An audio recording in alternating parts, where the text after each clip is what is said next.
Hey, welcome back you guys. Today I'm gonna show you the #1 mistake people make when working with drywall mud. How do I know this is the #1 mistake? When I see pictures like this. Yes, it's almost mind-boggling that that could even happen, and you'd think that it was done with just a 2-inch knife, but apparently it was actually done with a 6-inch knife. When I read through the comments, they were like, oh, I did watch Vancouver Carpenter videos, but I just can't get my mud to move like his. And that leads me to believe that it really just is people not mixing their muds. We're gonna show the difference between unmixed mud and mixed mud. And I'm also gonna show about 4 or 5 different consistencies that you're gonna wanna mix your mud to for different tasks. So first off, let's go to what they probably did, which was they take it straight out of here and then they start just applying it. This is how I imagine that patch came to be. That's the only thing that makes sense. But let's get a look at this mud up close. We can see that it's full of air and it's quite thick. So let's try and put a piece of tape on with this. Okay, we spread it on the wall. It's really slow and it's very dry.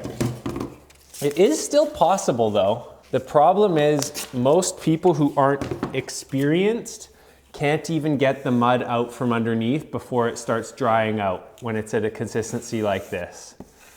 So I'm just gonna slowly massage this. I'm not pushing it too hard, otherwise I'm gonna pull all the mud out, and you actually need to leave some mud under for adhesion. But I would say the #1 mistake that people make is trying to work with, mud like this, just straight out of the box. And then next thing you know, they're trying to apply big swaths of it, and it's oh, they got a little bit there, a little bit there. And they're oh man, it's just not moving the way his mud does. So let's clean this up and I'll show you why it's not moving like mine does. I have 3 buckets, each with different consistency mud. So we're gonna start with that. So first let's start with some taping mud. And this isn't even as thin as I usually have it, but if you were gonna be taping by hand, I would say it should be somewhere like this. It's dripping down, it definitely has some movement. So that's what I have in here. And you can see that when I spread it on the wall, it's so moist that it just moves, right? The next stage, right, which would be taping, it's really easy with just a couple passes to wipe the mud out while still leaving just a little bit underneath. So this is a fairly ideal amount of mud to leave under your tape so that it actually has some adhesion, and let's take a look.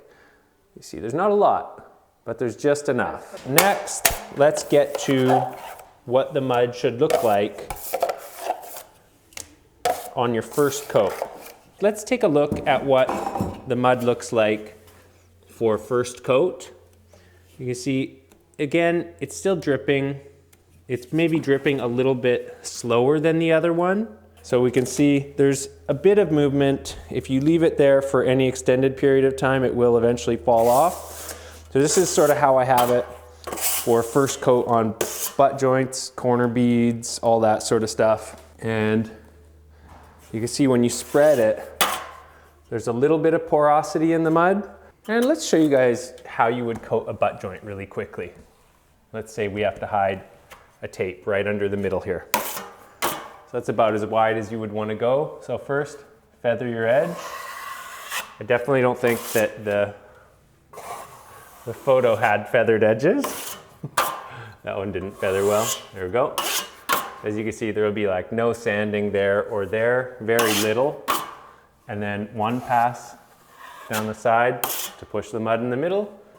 Another pass down the side to push the mud in the middle, and then we're gonna need to do one more to flatten it out. So that's generally what my butt joints will look like after first coat. Big, broad, flat spot in the middle, most of the mud here and here where it shrinks the most. But as you can see, it's quite easy to work with. However, this is actually too thick for a final coat. because when you're doing a final coat, you don't leave much material on the wall, you take a lot off. So what happens is you lose the moisture. So you want it wetter. Okay, so this one is a lot more like what I would have it for a final coat. And you can see it's got some movement in there. Jiggles around. It's just a bit wetter than the other one. It's hard to tell, but it's dripping faster. Just a little bit wetter. This is what I will do my final coats with. And maybe I'll show you guys what a final coat would look like on this flat joint right here. So this will drip a lot faster. And again, I do this so that, like I said, when you pull this one off, you pull it off a lot tighter. And as a result of that, you lose a lot of moisture on the wall. So that would be a final coat on that. If you get up close, you can see there's no more porosity. It's really nice looking, and the edges require very little sanding. So that's a final coat. But now let's mix it up so you guys can see what it'll take to get to that stage. Okay, before we mix it, there is actually something that I will use stuff like this for. So this is really good for doing a first coat on screws because it doesn't shrink very much. That's something you need to know. The more water you add, the more it will shrink. And the other thing this is good for is if you don't have quickset, this is also really good for pre-filling joints because it won't shrink a lot. So that's what this mud at this stage is good for, and that's about it. Okay, so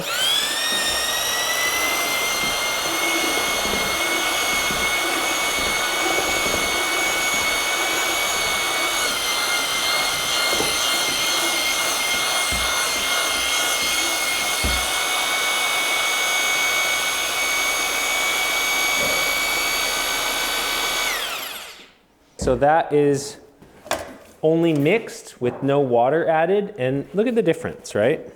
Look at the difference in how that spreads. It's instantly so much easier to make that smooth. So something this thick, but mixed up, about the only thing I would use this for is, say, a corner bead that's really proud. It's like a 1/4 inch that needs a deep fill, and I don't want it to shrink much. So that's about the only thing I would use mud like this for. So first, let's get it to a first coat consistency. And I can't tell you how much water I'm adding, just some, right? A couple of quick little scoops from the bucket there.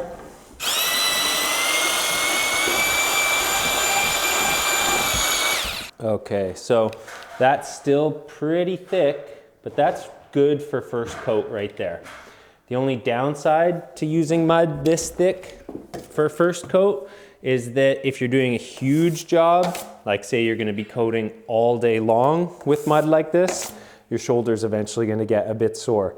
But it does go on really smooth. So this is pretty perfect for filling first coat on corner beads and butt joints. It's not gonna shrink too much. It's just movable enough that you can work with it. And the other thing, when it doesn't have too much water in it, it helps it wipe out smoother with less porosity. That trowel blade needs to be passed over another time. Okay, so that's good enough for a first coat. You don't want to hollow it out.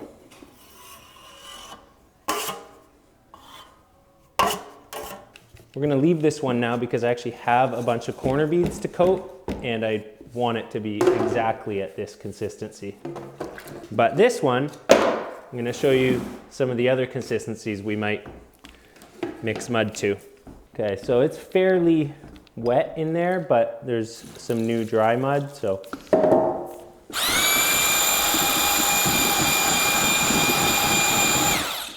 That is a great second coat consistency. And the other thing that mud this wet is really good for is hand taping or applying corner beads if you're installing the tape on corner beads. So that's a really good consistency for a finish coat. So I mentioned taping by hand, great consistency for taping by hand, but it's too thick for using a super taper. So if you were taping the way I do with the slop bucket, you'd want to take it more to about this consistency. It's about super taper consistency, very thin, really hard to work with. You definitely aren't going to have much luck trying to coat joints or corner bead with mud like this. As you can see, it's really soupy.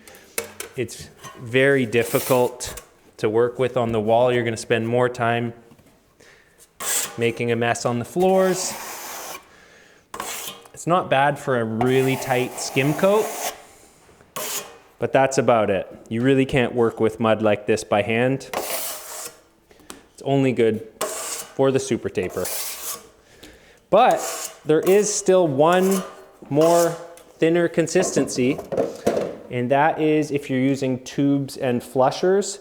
This is too thick for tubes and flushers. You're gonna have way too much of a workout with the tube, and you'll have to push too hard on the flusher. So yet again, if I was mixing it for inside corners with the tube and flusher, I would go to about this thin. Yes, once you see those big bubbles, that's when you know you've got it right. So that is, as you can see, just so thin. But if you're using tubes and flushers, that's a really good consistency.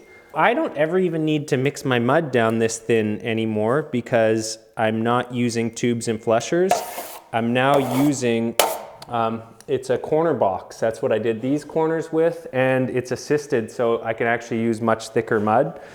The downside to using mud that's this runny is it shrinks a lot. It's really hard to actually wipe it out and get rid of the porosity. Mud like this, there's not much use for it other than the tube and the flusher. Some people would say, oh, I like to get my mud that thin so I can roll it on with a roller and pass over it with a trowel, but in my opinion, this is too thin. There's really no reason outside of coating corners with tools or using a bazooka auto taper. There's no reason to ever thin your mud down this much, other than those reasons. So you guys, that covers the biggest beginner mistake in drywall, which is not mixing your mud. So people just try and work with it straight out of the container. It's way too thick and it's impossible to use. I hope this video helps you understand all the different levels of thickness, and just know that no matter what, if you don't add a little bit of water and mix it, the mud is going to be too hard to work with for any task. Also, be careful with adding water, because unless you want to buy another box of mud, you can't take the water out that you added. So it's good to know these different stages, and it's kind of inconvenient that taping is often the runniest that it has to be, because then you'll have to thicken it back up for the other parts of the job. In my case, it doesn't matter because I'm usually using taping mud for taping, which I have quite thin, and then I'm using all-purpose light mud, which would be similar to a USG +3. It's basically the same product. This is the Canadian sister company. That's the mud I use. That's how I like it. Let me know in the comments what you do. Thanks for watching. Till the next one.